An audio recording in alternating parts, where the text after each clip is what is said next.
Hey, so this is my second update here in Ecuador. No, it's been a long time coming. This is about my eighth month, I think, here. Um, I think I did my first update around 1 month or so in, if you count the time spent in Guayaquil. Um, I do apologize for the quality of the camera. Um, I purchased a cheap one just for when I'm teaching online and stuff.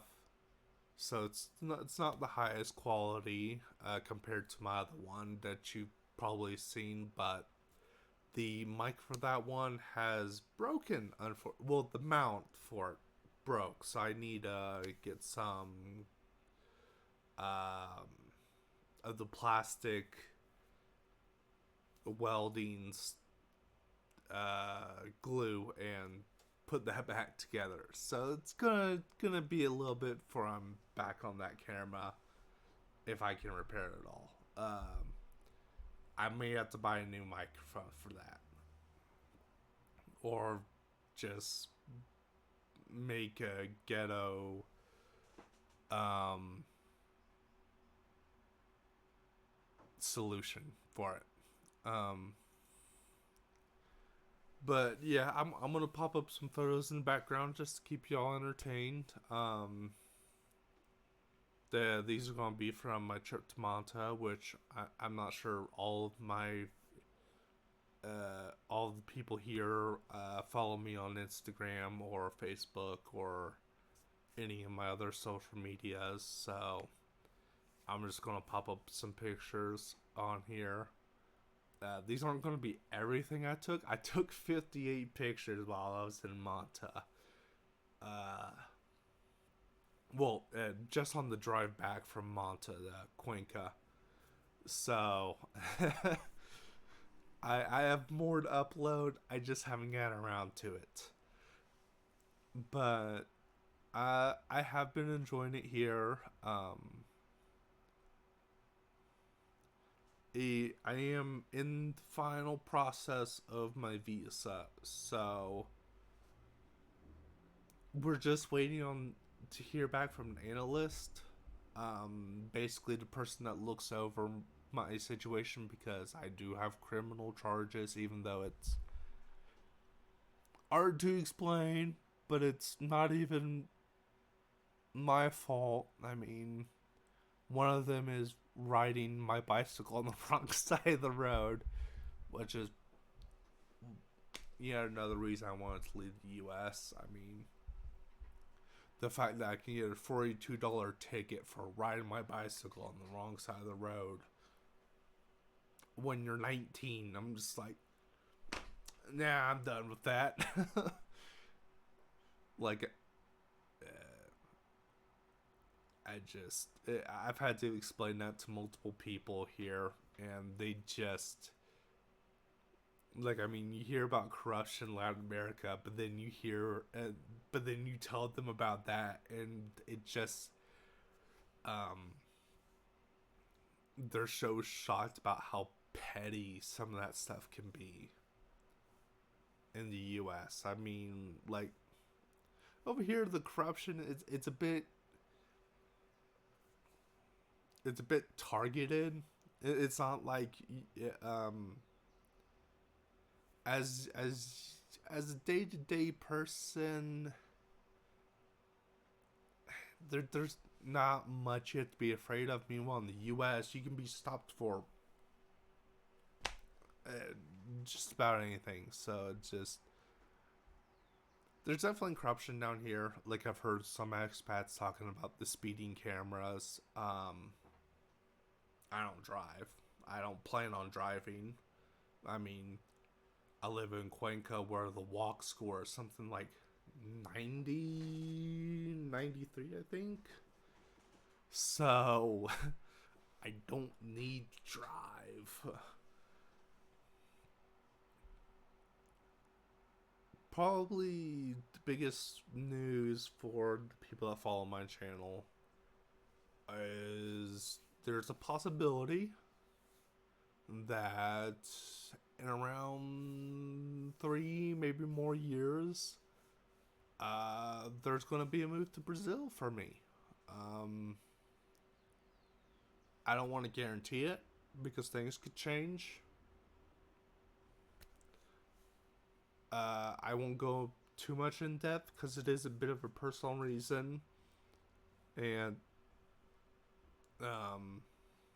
I like to keep some of that under wraps, especially because people on here, I'm not interacting with you daily, so I don't know, don't trust. I mean, I don't want to form that parasocial thing. But yeah, there's a potential. I don't want people to be surprised when years down the road, all of a sudden I'm uploading videos from Brazil. Um, I just want people to be aware of that. Be prepared for it. Um, it's a very complicated situation, so I also don't want to go into explaining it on a video because some of my longer videos do well, but then others that are like an hour or so long, they, well, even longer, people tend to not watch that because they don't want to sit and listen to me ramble for that long. So I'm trying to keep these videos shorter. That's why the last update was broken down into like 15-minute segments, is because I feel like that's a little bit easier for people to digest, because you can watch a 15-minute segment, then do something, come back to the next segment, and pick up right where you left off. It's just not, I'm not losing you at all. But yeah, I am close to getting my residency visa here for Ecuador. So if I do, I'm probably going to be staying here, even if I do move to Brazil, for at least 3 years or so while I save up and other factors. So I definitely need the residency visa while I stay here. But I may have to go through that process all over again once I hit Brazil. Of course, the great thing is most of my documents are already here. I think they've been translated into Spanish, but I could easily get them translated into Portuguese in Ecuador. And then just transferred. There's like one document that I have to get like a recent copy within 6 months thing done for, I believe, if I read the page correctly, which I have ADHD, as you know, so I could be entirely missing something, but I have plenty of time to go over that and start speaking with someone that is trained in getting visas over there. Because I know things are changing over there as of right now because of the president change. They have a new president, and the last president was very, very fond of Americans and stuff, but this one, he isn't so much. So things could potentially change. I'm not saying that they will. I mean, I'm optimistic that he's a decent guy. I mean, I've spoken to local Brazilians who think he's a good guy and think that I won't have that much trouble since I'm not like a felon or anything. All I have is like misdemeanors for riding my bicycle on the wrong side of the street. I mean, I'm no criminal mastermind, so it's just kind of gonna be a matter of sorting that out yet again, because the court documents are a bit of a mess, unfortunately, from the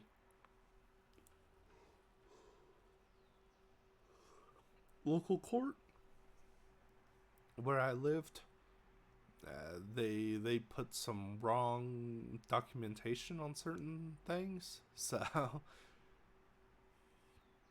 that's the biggest hassle. Is I have to explain all that, um, because at least for the riding my bicycle on the wrong side of the street, um, as I said, I was 19 at the time. For some reason, I don't know if like there's different acronyms or stuff, and they just put the wrong one.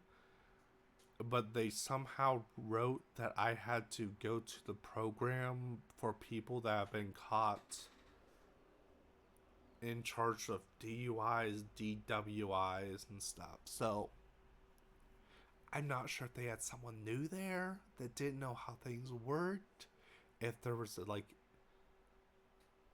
if someone misunderstood something, someone input the wrong acronym. I have no clue what could possibly be, what could have possibly happened with that. Um, but yeah, it's a little bit troublesome having to explain that because it's such a stupid little thing. Like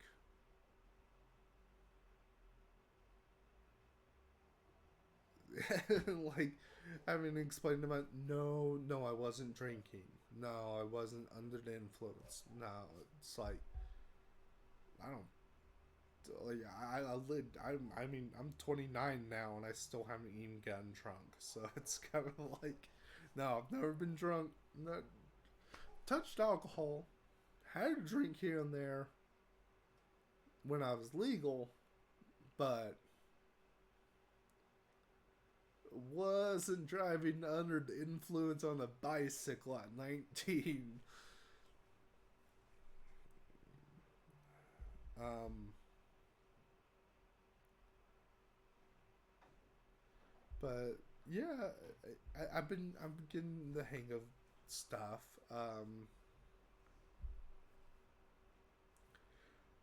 Spoken Spanish is definitely a bit difficult for me still. Um, Especially with the people from the coast because they speak so much faster than people here in the Andes and stuff. They speak with a little bit more. I've heard some people describe it as musical, a little bit slower paced. So I don't really have a problem communicating with them, but people from the coast they speak faster, more rapid. So it's kind of like just bing, boom, bing, bing, bing, rapid fire at you. So I can lose a little bit of track because everything kind of blends together at that point. Um, but written Spanish and stuff, I'm getting down pretty well. Even bits and pieces of Portuguese because I'm learning Portuguese just in case I do move. Um, so I'm learning Portuguese and Spanish at the same time.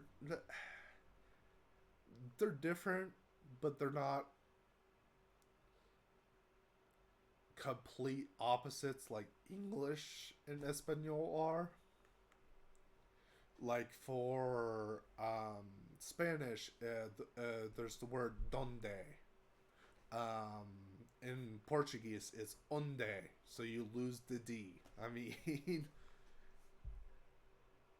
there's a lot of that where it's not too far off. I mean, for people like me that can see patterns and stuff, it makes sense to me.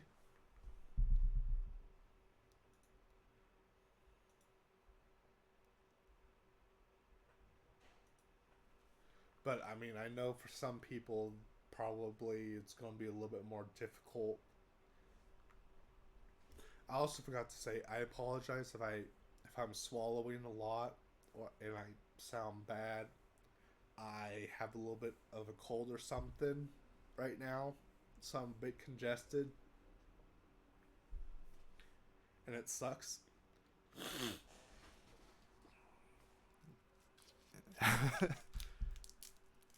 Popping cough drops and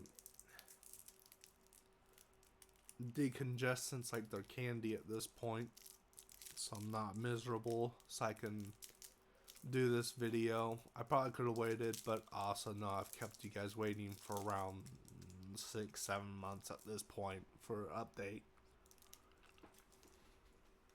And I like to do this for the people that are back home in the US that kind of want to keep up with me and that I don't talk to regularly. Because, especially with everything that's going on in Ecuador right now, they may be kind of wondering, what the hell is going on with Killian? Why hasn't he updated us? And I just kind of want to upload this video saying I'm fine. Everything's copacetic over here. Like, as you can see, I went to Manta. We had to drive through Guayaquil, where we stopped, walked, and ate breakfast, and then walked back. I mean, I saw guys in like in military uniforms, but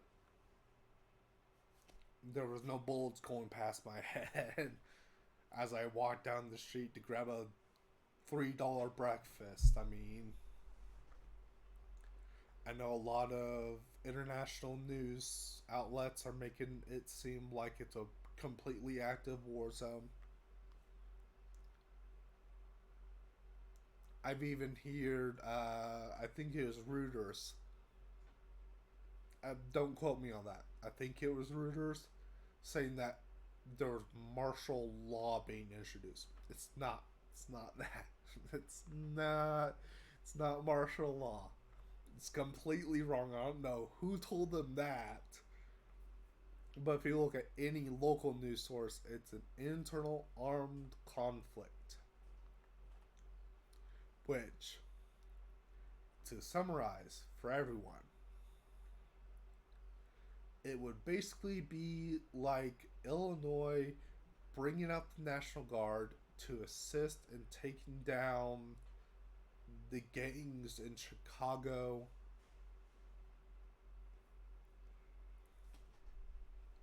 And as we all know, you can still go to Chicago, as as as dangerous as it can be, and you won't get shot. You can go to plenty of places in Illinois that aren't Chicago and feel perfectly safe.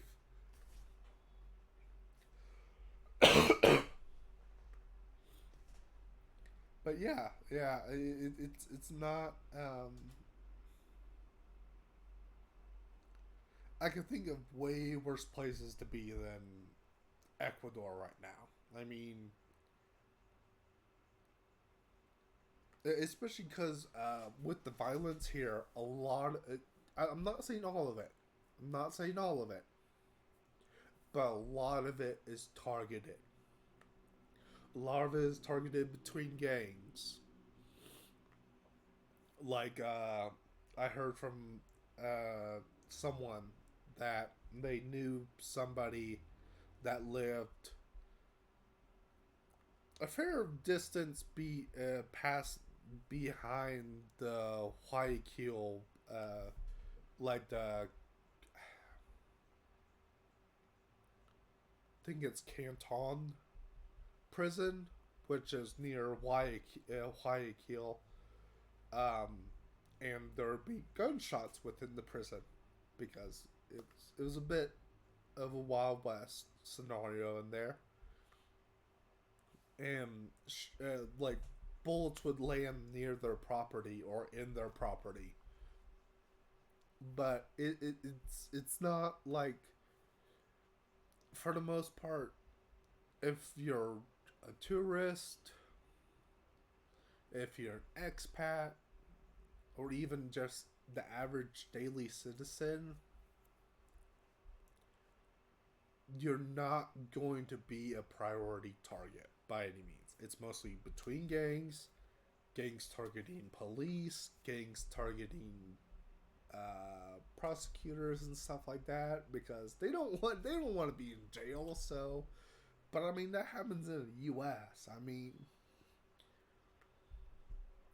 there's the whole witness protection program and everything in the U.S. So people acting like it's new that people trying to put criminals away get targeted when they're living in the U.S. It's like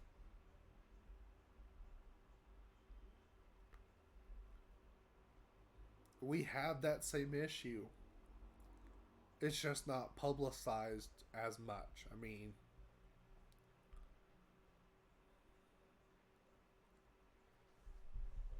but yeah, it's definitely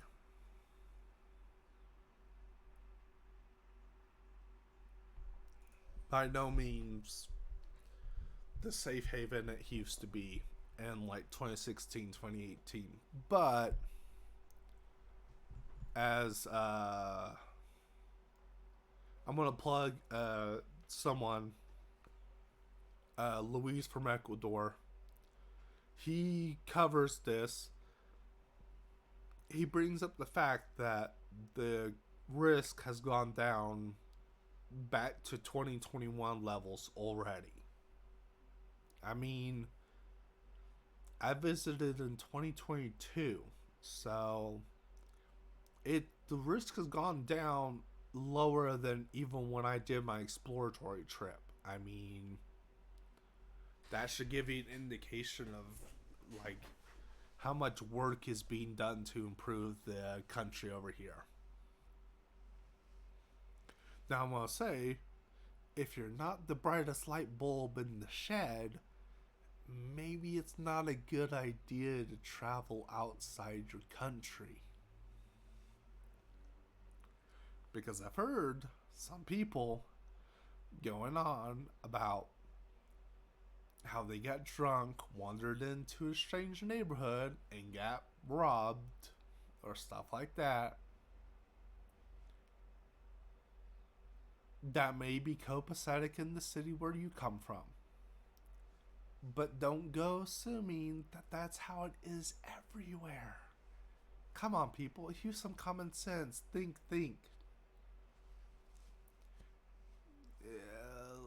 Don't go walking around with your iPhone 15 out.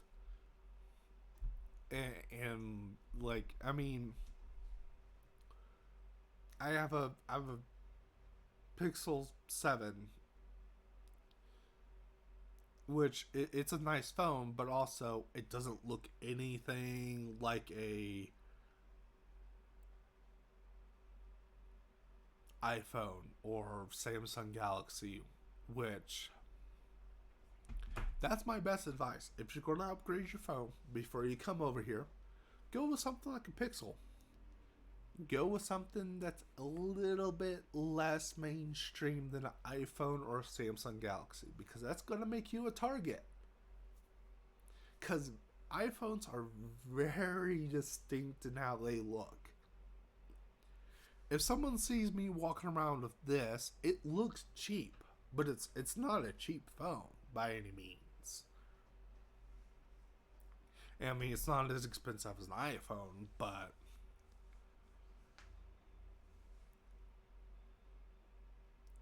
walking around with the iPhone with its distinctive design, it just screams, "Hey, I'm over here. I've got money." It's kind of, you gotta be a little more subtle, like especially if you're just walking around in broad daylight when you're in your 60s, your 70s. I mean, a lot of retirees come over here and they act like they can flaunt their wealth and stuff, even though they're not really that wealthy when if they were to go back to the US. But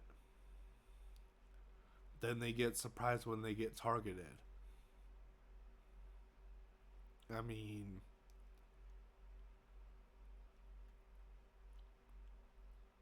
what are you expecting? You could probably do the same thing in the US and probably get targeted as well. I mean, just gotta be smart people when you come over here.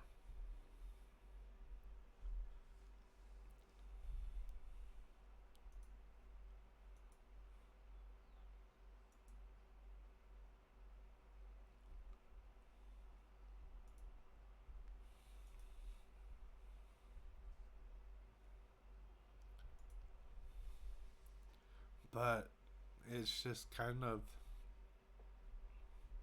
if you're willing to be smart, if you want to possibly visit the beach or even be on the safe side, visit the mountains, especially if you love nature, I would highly recommend Cuenca. It's a UNESCO heritage site, which means like it is like old architecture. There's new developments and stuff, but if you go to my Instagram and stuff, there's a lot of pictures of the old architecture and stuff. Um,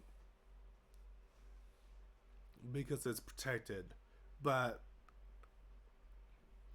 also there's like tons of parks here. Um, lots of like there's the Tommy Bomba that runs through the entire city, and like for the entire length, it's just like a nature path alongside it through the entire city that everyone can access. And then right outside Cuenca, you have the Cajas.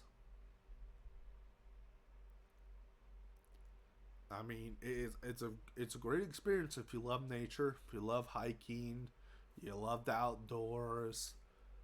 The people here are very friendly, especially if if you're making the attempt to get to know them.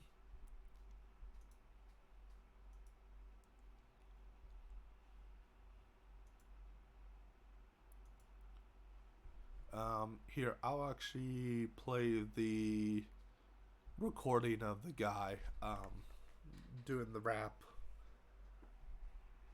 Tiene cara que por tu gente haría lo que sea, lo que sea, lo que sea, lo que sea, lo que sea. Diego tiene cara que por su gente haría lo que sea. Oye, Diego, ¿y cómo se llama él? Kirian. Kirian es el próximo dueño de aquel hotel. Voltea la cámara para fenomenal. Diego tiene cara que a sus amigos nunca lo ha dejado mal. Yo lo canto genial, muy frente a la marea. Diego, tú tienes cara que por tu gente haría lo que sea, lo que sea, lo que sea, lo que sea, lo que sea. Diego tiene cara que por su gente haría lo que sea. Oye, Diego, ¿y cómo se llama él? Kirian. Kirian. Yeah, like I mean, we just stopped at the beach, for like an hour or so, and met that dude, and he was incredible. Um, Came over, completely improvised that. This is just a sort of snippet. It was more like an hour long. I mean, not an hour, a minute and a half long improvised thing, and then we just shared a drink and chatted a little bit. They explained that I was from the U.S. and stuff, but yeah, it was great fun. I would still say that Ecuador is a great place to visit, even with everything going on. Um, and I would say not to be too scared about coming over here. As long as you're being smart about it, as long as you're being careful, maybe talk with some locals, get a good private driver if you want, if you got the money. But yeah, that about sums it up. Thanks for watching. see you around for next update whenever I get around to it.